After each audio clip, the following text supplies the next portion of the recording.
Good day. My name is Steve Barriault. I'm the VP of Field Engineering IoT here at Canonical.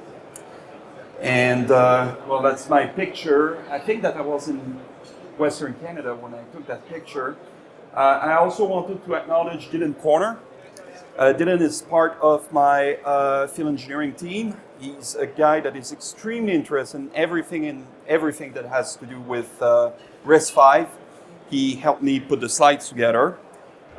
We also have Heinrich at our RISC-V booth that is actually leading spearheading the RISC-V effort at Canonical. So when I put the slides together, I thought about, okay, this is what it reminds me. It's a tale of two technologies, right?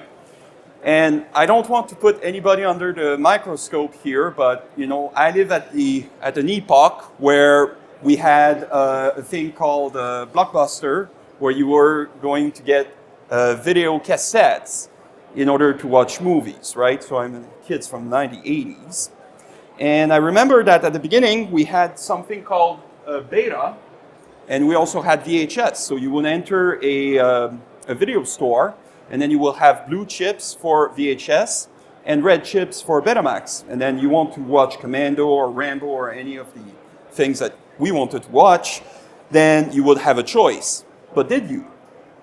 If you take a look at what Betamax was, it was earlier to the market, image quality was better, sound quality was better, so of course it should have won, right? Well, the price was on the VHS side.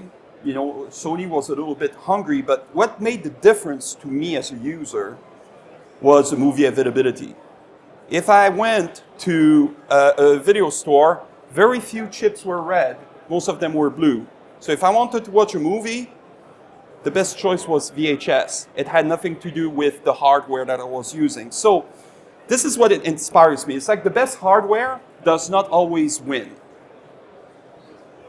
Now the best hardware plus software, which is a content in our world, well, it often does. So obviously people here are interested to hear about RISC-V. And they're like, yeah, that's open source hardware. I mean, that's the future. I get it. But it's not going to happen without having good software available to it. That's what is needed to achieve its true potential. I don't think that anybody is going to argue about that with me. And new architecture, that's a thing. It should not mean having to rebuild a complete library of software from scratch. If we are going to do that, then it's going to take quite a while. Well, it's not necessary because we have open source software that can actually be ported to RISC-V and actually has been ported to RISC-V. But I would argue that open source software is not sufficient on its own. What you need is something that can be maintained, so it's not dead software living somewhere in GitHub. That it's patched for security because unfortunately the hackers are never sleeping. And that it's including on RISC-V. So there's also a few other additional device-centric challenges that we should mine about because we're in an embedded software conference here, so we need to mine about that. There's a remoteness. Often your devices are going to be shipped in remote locations where you and I and other engineers are not going to be present necessarily. So if there's something wrong with the device, it can stay offline for weeks or maybe become a zombie and then be used for DDoS and those kind of things. It's decentralized, it's all over the map. It's very rare that we have all the devices in the central location. It's restricted as well. Obviously, not a lot of memory. Usually I'm coming from a bare board background, folks. So, like for me, even like you put Linux somewhere, the device already has a lot of memory, but you know what I mean. It's like we may not necessarily have gigs of memory, maybe more megs of memory. In some certain cases, we'll have to deal with standards. So this is an evolving topic for the embedded Linux community. Obviously, again, coming from bare board world, my head is still ringing, ISO 26262, DO103C, etc., etc. This is sometimes going to have something that we need to face. And, of course, there's access to power, which I know that RISC-V is very good with. But if you're in the embedded software, you need to think about that. Now, Canonical, that's our claim to fame in RISC-V. It's like we're one of the first distros to support RISC-V at all. It's a conscious choice. It's our CEO, Mark Shuttleworth, that said, yeah, what we want is to be behind that open source hardware, providing good open source software. So right now we're supporting these 5 platforms. Not all the boards, obviously, that we're living in the real world here, but we do have a few boards that are already supported for Canonical, Ubuntu. And the vision here is equal citizenry for RISC-V. Is it totally done yet? Nah. But right now we're talking about 93% coverage of all of the packages that we do maintenance on that are also available for RISC-V.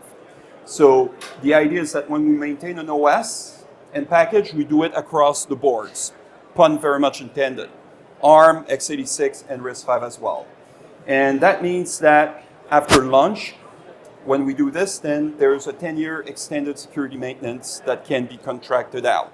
Of course, we need to eat, so I'm very sorry it cannot be free, but it's available if you want to avail yourself from it. And this is actually my claim to fame, or more exactly, Dylan's claim to fame. Remember him?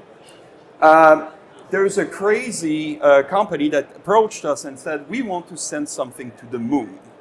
And we would like this to be based on RISC-V and the OS version of Ubuntu that is for embedded software and devices called Ubuntu Core.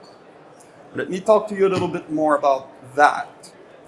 So right now, this is not done yet, but this is what we're doing. This is running Ubuntu Core with a number of demos that we have, like human face recognition cameras. We're porting that right now to RISC-V. It's not done yet, but my team is extremely motivated, and I can tell you that if I don't do it very quickly, then I'm going to have a mutiny on my hands. I mean, these guys are really pushing toward have everything done on RISC-V. And what we are going to port it on is, as for ARM and x86, it's Ubuntu Core, which is our flagship product for devices. Now, as I said, unofficially, we already shipped something that is going to the moon. The official release, it's a little bit delayed, but it's coming there fast. What is Ubuntu Core? Well, it's something that can be secured from the get-go. So my security expert is telling me right now that in order for us to implement Secure Boot, there's a few things that the community in RISC-V need to get their act together.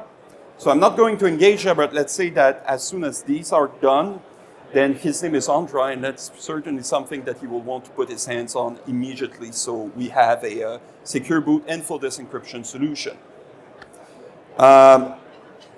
Now this OS, what is special about it is that it has been downsized, but also entirely repackaged through containers that we call snaps. So what are snaps? It's basically a squash-fs partition.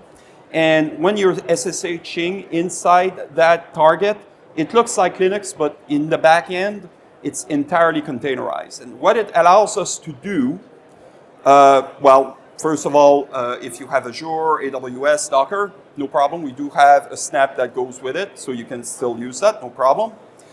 But it also enables us to do what I call paranoid Linux. So please don't tell the CEO that I said that. Well, I'm on record now, but by default, inside Ubuntu Core, everything is denied.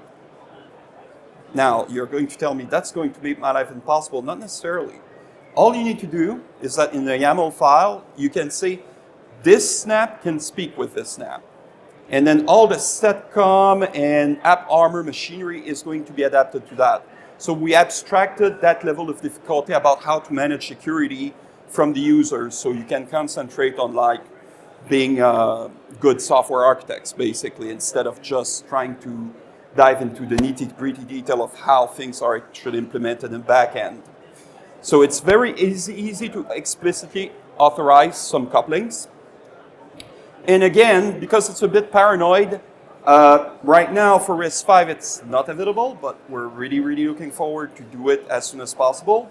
So for example, you're on ARM or x86, it's possible that as soon as you put the power on, then it will verify if the image is properly signed. And in absence of such, it's going to say, well, I'm a no-go. It's backed by comprehensive over-the-air security and quality updates. So by default, 4 times a day, your target that is running Ubuntu Core is going to check for patches. And if there is one, it's going to try to install it. And then just in case that somebody didn't drink his or her coffee and it fails the target, then the target is not going to crash. It's not going to become a paperweight. It will just roll back. So the bad news is that it's still there. Like the bug is still there, but at the very least, the device is still live for you to try again. So this is just like a quick picture about how this is implemented. I'm not going to go through all the details, but just to let you know that this is ultra secure out of the box. And trust me, like being the leader of FE IoT, there's nothing that my folks like more than to just discuss over and over and over again how things need to be ultra, ultra, ultra secure. So if you want to have a very intellectually challenging talk, definitely come to our booth. We have a booth there for RISC-V. We do also have another booth with more comprehensive demos and everything. It's Hall 4, booth 600 on the corner. 100% containerized, I already said that. The transactional updates OTA, it's integrated via a Snap store, so maybe people will say, well, wait a minute. I mean, can I have my own store? Yeah, there is a way to do things like air gap proxies and the likes that is going to provide you with adequate protection on this. And the idea is, again, that all of this is supposed to be avoiding any slippage or avoiding having something that becomes a paperweight, but also provided top-notch quality and security. So a quick recap. Open source software requires excellent open source hardware requires excellent open source software. And you know, it's really an engagement that we took toward the RISC-V community. We're coming to these trade shows, and you know, like I can tell you for a fact that, you know, like our product engineering group is pushing very hard to make sure that as much as possible can be ported on RISC-V, so it's available. We also believing in sustainable devices that need to be secured. We're seeing a lot of things in the market where people are trying their best, but maybe that the solutions are kind of tricky, and then it ends up either not being properly maintained or properly secured. So we are hoping to provide some leadership in that circumstance. Again, maintainable at a distance, paranoid when it needs to be, secured from the ground up as soon as you put power, and backed by security patchers for up to 10 years. There's a cost, of course, but you know, like it's available in the market. It's available through us. And that would be it. Do I have any questions?